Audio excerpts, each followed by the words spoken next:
નમસ્કાર, આપ જોઈ રહ્યા છો નેશન પ્લસ ન્યૂઝ. હું છું હિરલ આપની સાથે.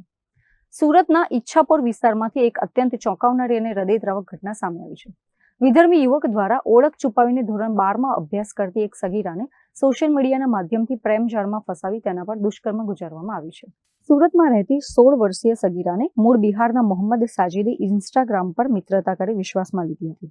આ ગુનામાં આરોપીના મિત્ર અભયકુમાર શર્માએ પોતાના મોબાઈલમાં રહેલી એઆઈ એપની મદદથી મોહમ્મદ સાજિદના આધાર કાર્ડમાં છેડછાડ કરી અભિષેક ગુપ્તાના નામનું નકલી ઓળખપત્ર બનાવી આપ્યું હતું. આ નકલી આઈડીના જોડે આરોપી સગીરાને હોટલમાં લઈ ગયો હતો અને ત્યાં તેની મરજી વિરુદ્ધ દુષ્કર્મ આચર્યું હતું. ઘટનાની જાણ થતાં જ સુરત પોલીસ એક્શનમાં આવી હતી. પીઆઈ એસી ગોહિલની ટીમે ટેકનિકલ સર્વેલન્સની મદદથી મુખ્ય આરોપી મોહમ્મદ સાજિદને તે ટ્રેન પકડી બિહાર ભાગી જાય તે પહેલા જ ઝડપી પાડ્યો હતો.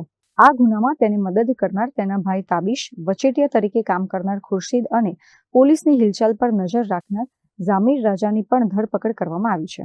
પોલીસે આ કેસમાં પોક્સો ઉપરાંત નકલી દસ્તાવેજો બનાવવા બદલ આઈટી એક્ટની ગંભીર કલમોનો ઉમેરો કર્યો હતો.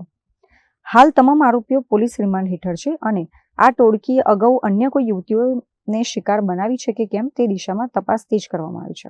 ઈચ્છાપુર પોલીસ સ્ટેશનમાં ગઈ તારીખ 21/3/2026ના રોજ ફરિયાદી શ્રી દ્વારા એમની નાની વયની કિશોર વયની દીકરી 16 વર્ષ ને 9 મહિના જેની ઉંમર છે તે બાળકી સાથે આ કામના આરોપીએ શરીર સંબંધ બાંધેલ હોય, તેને સાથે લઈ ગયેલ હોય, હોટલમાં લઈ ગયેલ હોય અને એની સાથે ઇન્સ્ટા વગેરે સોશિયલ મીડિયા જેવા માધ્યમથી સંપર્ક કરેલ હોય અને એની સાથે વાતચીત કરતો હોય તો તે માટે થઈને પોક્સો એક્ટ અને બીએનએસની વિવિધ કલમો અંતર્ગત ગુનો દાખલ કરવામાં આવેલો. આ ગુનાની તપાસ દરમિયાન આરોપી અહીંયાથી ઈચ્છાપુર વિસ્તારમાંથી નાસી ગયેલો હતો, જેને સર્વેલન્સ ટીમ દ્વારા ટેકનિકલ સોર્સ અને બાતમીદાર મારફત ધરપકડ કરવામાં આવેલ છે. આ આરોપીના દિન 4ના રિમાન્ડ મંજૂર થયેલા છે.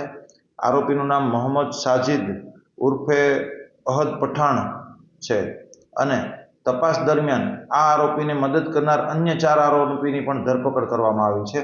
જે આરોપીઓના નામમાં સૌથી પહેલા છે ઝામીર રાજા શમસુલ શેખ, મોહમ્મદ ખુરશીદ ઉર્ફે સુશીલ મોહમ્મદ રશીદ અને અભય કુમાર પ્રદીપ શર્મા અને Mohammad તાબીઝ Mohammad Javed Pathan.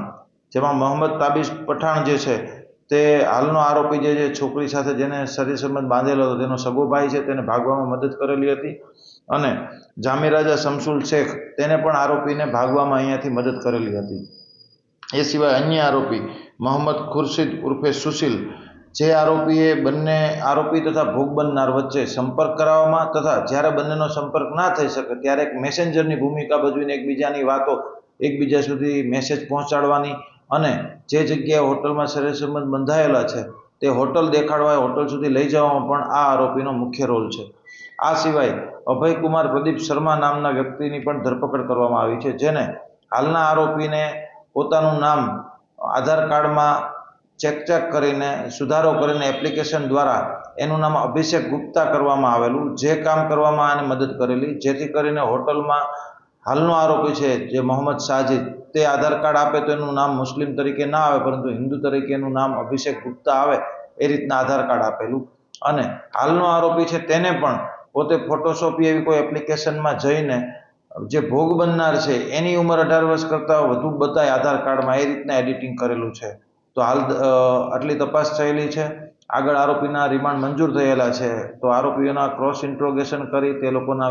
Bureau report, Nation Plus News, Surat. સમાચારોના સતત અપડેટ મેળવવા માટે અમારી નેશન પ્લસ ન્યૂઝની યુટ્યુબ ચેનલને સબસ્ક્રાઇબ કરો, બેલ આઇકન દબાવો અને જોડાયેલા રહો ફેસબુક, ઇન્સ્ટાગ્રામ અને ટ્વિટર પર.